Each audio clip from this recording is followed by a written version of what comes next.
Hi friends, ఎలా ఉన్నారు? Welcome to our channel. ఈరోజు వీడియో చాలా అంటే చాలా స్పెషల్ గైస్, నాకు అలానే మీకు కూడా అయితే అనుకుంటున్నాను. ఎందుకు అంటే ఈరోజు వీడియోతో ఏంటంటే నా కోర్ కాన్సెప్ట్ డిజిటల్ మార్కెటింగ్లోకి అయితే నేను అయితే ఎంటర్ అయ్యాను. ప్రీవియస్ ఏదైతే మీకైతే ఎక్స్ప్లెయిన్ చేస్తున్నానో అదంతా ఏంటి అంటే వర్డ్ ప్రెస్ అనే ఒక సాఫ్ట్వేర్తో ఒక వెబ్సైట్ని ఎలా బిల్డ్ చేయాలి, స్క్రాచ్ లెవెల్ నుంచి అసలు అడ్వాన్స్ లెవెల్ వరకు అయితే నేను రియల్ టైమ్గా లైవ్లో అయితే ఎక్స్ప్లెయిన్ చేసి అయితే చూపించాను కదా. అదన్నీ ఏంటంటే ఒక డిజిటల్ మార్కెటింగ్కి ఎక్స్ట్రా స్కిల్గా అయితే యూజ్ అవుతుంది అనేసి అయితే నేనైతే అదైతే నేర్చుకోవడం జరిగింది. నేను ఏదైతే నేర్చుకున్నానో యాజ్ ఇట్ ఈజ్ అదైతే మీకైతే ఫ్రీగా అయితే ప్రీవియస్ వీడియోస్లో నేర్పించడం అయితే జరిగింది. మీరు కానీ ఆ వీడియోస్ మిస్ అయినట్లయితే ఒకసారి వెళ్ళి అయితే ఆ వీడియోస్ని అయితే చూడమని అయితే రికమెండ్ చేస్తాను. ఓకేనా, ఇంకా ఆలస్యం చేయకుండా ఈరోజు కాన్సెప్ట్లోకి అయితే వెళ్ళిపోదాం. ఫస్ట్ అయితే మీరు అనుకుంటున్న డిజిటల్ మార్కెటింగ్ అంటే మీరేంటంటే కొన్ని ఏంటంటే కొంతమంది డిఫరెంట్ టైప్స్ అనుకుంటా ఉంటారు.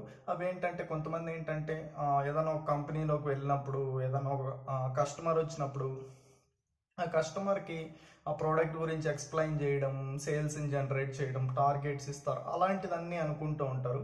కానీ డిజిటల్ మార్కెటింగ్ కంప్లీట్గా అది అంటే అది కాదండి, 100% అది కాదు. ఓకేనా, డిజిటల్ మార్కెటింగ్ కంప్లీట్గా ఎలా ఉంటుందంటే ఓన్లీ ఏంటంటే ఇంటర్నెట్ అలానే ల్యాప్టాప్ మొబైల్ ఫోన్తో రిలేటెడ్ అయి ఉంటుంది. ఎటువంటి కస్టమర్తో మనం వెళ్ళి మాట్లాడాల్సిన అవసరం లేదు, ఎటువంటి డీటెయిల్స్ వాళ్ళకి ఎక్స్ప్లెయిన్ చేయాల్సిన అవసరం అయితే లేదు. ఓకేనా, ఇదైతే డిజిటల్ మార్కెటింగ్ అయితే కాదు. ఓకేనా, క్లారిఫికేషన్ అయితే ఇచ్చాను ఏదైతే కాదు అని. అయితే డిజిటల్ మార్కెటింగ్ అంటే ఏంటి? ఓకేనా, ఫస్ట్ అయితే డెఫినేషన్ అయితే ఎక్స్ప్లెయిన్ చేస్తాను. ఆ డెఫినేషన్ మళ్ళీ ఏంటంటే మీకు తెలుగులో అయితే క్లియర్గా అయితే ఎక్స్ప్లెయిన్ చేస్తాను. Digital marketing is a type of advertising. We can advertise our products and services mainly in online and digital channels. Digital channels such as social media, search engines, and mobile apps. Social media in the sense Facebook, Instagram, Twitter, LinkedIn. These are the social media channels. And search engines. What are search engines? Google, Bing, Yahoo. These are search engines. Mobile apps. Mobile apps అంటే ఏంటంటే మీరు ఏదైతే mobile apps use చేస్తుంటారో దాంట్లో అంతా ఏంటంటే మీకు games ఆడుతున్నప్పుడు కానీ సంథింగ్ ఏదన్నా యాప్ యూస్ చేస్తున్నప్పుడు కానీ మిడిల్లో ఏంటంటే అడ్వర్టైజింగ్ పార్ట్ వస్తుంటుంది కదా, అవన్నీ ఏంటంటే డిజిటల్ మార్కెటింగ్తో చేస్తారు. ఇప్పుడైతే డిజిటల్ మార్కెటింగ్ అంటే ఏంటి అనేది అయితే కంప్లీట్గా చూసుకున్నట్లయితే డిజిటల్ మార్కెటింగ్ అనేది ఏంటంటే ఒక టైప్ ఆఫ్ అడ్వర్టైజింగ్ గైస్, మన ప్రోడక్ట్ కానీ సర్వీస్ కానీ. ఇప్పుడు ఏదన్నా ఒక బిజినెస్ తీసుకోండి, ఈ వరల్డ్లో ఏ బిజినెస్ తీసుకున్నా ఓన్లీ 2 టైప్స్తో ఉంటుంది. ఒకటైతే ప్రోడక్ట్ బేస్ ఉంటుంది, ఇంకోటి ఏంటంటే సర్వీస్ బేస్ ఉంటుంది. ప్రోడక్ట్ బేస్ సర్వీస్ బేస్ కాకుండా ఏదన్నా బిజినెస్ ఉంది అంటే ఒకసారి అయితే కామెంట్ సెషన్లో అయితే కామెంట్ చేయండి, నేను తెలుసుకుంటాను. ఓకేనా, నాకైతే తెలిసి ప్రోడక్ట్ బేస్ సర్వీస్ బేస్ అయితే ఉంది. ఈ ప్రోడక్ట్ బేస్ కానీ సర్వీస్ బేస్ కానీ, ఇప్పుడు ప్రోడక్ట్ ఏం కావాలి, సేల్స్ అయితే కావాలి.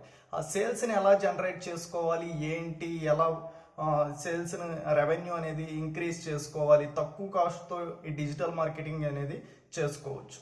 ఓకేనా, సర్వీస్ బేస్ అంటే ఇప్పుడు హాస్పిటల్స్ తీసుకున్నామంటే వాళ్ళకి ఏంటి, క్లయింట్స్ కావాలి, పేషెంట్స్ కావాలి, అలాంటివన్నీ ఏంటంటే అపాయింట్మెంట్స్, ఇవన్నీ ఏంటంటే డిజిటల్ మార్కెటింగ్ ద్వారా చేసుకోవచ్చు. ఏదైనా మనం ఆన్లైన్లో చేసుకోవచ్చు. ఎటువంటి ఇంటరాక్షన్ అనేది మనకి కస్టమర్కి అవసరం లేదు. జస్ట్ ఏంటంటే వాళ్ళ ప్రోడక్ట్ని, వాళ్ళ సర్వీసెస్ని ఆన్లైన్లో ప్రమోట్ చేస్తున్నారు. ఇప్పుడు మీరు యూట్యూబ్ చూస్తున్నారు, సంథింగ్ ఏదైనా అదర్ ఛానల్ చూస్తున్నప్పుడు ఆ యూట్యూబ్లో ఏంటంటే మీకు యాడ్స్ వస్తాయి. ఏంటంటే చాలా అంటే ప్రతి ఒక్కరైతే ఎక్స్పీరియన్స్ చేస్తుంటారు స్కిప్ యాడ్ అనేసి. ఆ స్కిప్ యాడ్ అని వచ్చేదాన్ని అది ఎవరు చేస్తారంటే ఒక వీడియో ఎడిటర్ అనేది వీడియో చేసి ఇచ్చినప్పుడు ఆ వీడియోని డిజిటల్ మార్కెటర్ ప్రమోట్ చేస్తాడు. దాన్ని డిజిటల్ మార్కెటింగ్ అంటారు. ఓకేనా, మీరు ఏదన్నా ఒక యాప్ యూజ్ చేస్తుంటారు, ఆ యాప్ యూజ్ చేస్తున్నప్పుడు మీకు యాడ్స్ వస్తాయి. గేమ్ ఆడుతున్నప్పుడు యాడ్ వస్తుంది. ఆ యాడ్ని ఎవరు ప్రమోట్ చేస్తారు, డిజిటల్ మార్కెటర్ చేస్తారు. ఓకేనా, ఇప్పుడు మీరు ఫేస్బుక్ యూజ్ చేస్తారు, ఎవ్రీ 4 పోస్ట్స్కి ఏంటంటే ఒక స్పాన్సర్ పోస్ట్ అయితే ఉంటుంది. దాన్ని ఏంటంటే డిజిటల్ మార్కెటింగ్ అంటారు. ఓకేనా, దీన్ని ఏంటంటే డిజిటల్ మార్కెటింగ్ అంటారు. అర్థమైందా? ఇప్పుడు మీకు డిజిటల్ మార్కెటింగ్ అనేది ఏంటంటే క్లారిఫికేషన్ అయితే వచ్చిందని అయితే అనుకుంటున్నాను. నెక్స్ట్ వీడియోలో ఏంటంటే అసలు డిజిటల్ మార్కెటింగ్ అనేది స్టూడెంట్ నుంచి సీనియర్ సిటిజన్ వరకు ఏంటంటే ఉపయోగపడుతుంది. ఓకేనా, సీనియర్ సిటిజన్ వరకు ఏ టైప్స్లో ఉపయోగపడుతుంది ఏంటి అనేది అయితే నెక్స్ట్ వీడియోలో అయితే మీకు క్లియర్గా అయితే ఎక్స్ప్లెయిన్ చేస్తాను. ఓకేనా? ఈ వీడియో కానీ నచ్చినట్లయితే లైక్ చేయండి, అలానే ఎలా ఉందో కామెంట్ సెషన్లో కామెంట్ చేయండి. ఇలాంటి మరిన్ని వీడియోస్ మీరు ప్రీవియస్గా ఎలా అయితే నేర్చుకున్నారో ఈ కోర్ కాన్సెప్ట్ ఏంటంటే మరీ ఇన్డెప్త్గా అయితే నేనైతే ఎక్స్ప్లెయిన్ చేస్తాను. ఈ వీడియోలని మిస్ అవ్వకుండా ఉండాలి అంటే ఛానల్ అయితే సబ్స్క్రైబ్ చేసి అయితే పెట్టుకోండి. Thanks for watching guys. See you next video. Bye bye.